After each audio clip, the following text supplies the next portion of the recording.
Alo Severa. Geldim Bakça'ya 20 tane Gamburg. Yanam şimdi işlep o sayta veriyor almayın. Şimdi atıp hizmetini işlep dursan oldu. Alo Soyra. Sen şettin. Apperdin mi Bakça panabetini? He yaxşı koydum. Onu videoga 2 saat buldurdu. Hazır mı öldüredi. Buldu koydum yaxşı.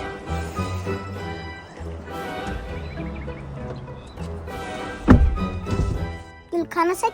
Mart'ta. Ne gülü o ne söylüyor ki? Şaşıp söyleyin sana. Makara 2 saat buldu. Ne diyorsun sen? Emme üyüne git bulducu. 2 saat buldu tutmayı bir de.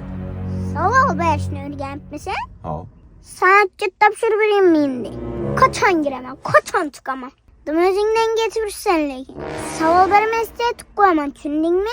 Heyda maşinini, bastıra! Günlerden bir günü Nigina'nın terbiyesi şu derece yamanlaşıp gitgəndən ona söyləyəndən faydası olmayıb qaldı. Şət əlimdə bilmədimdən, coralarımdan məsləhət soraşını başladım. Bir günüsü coram zor ideya verib kasab olamı?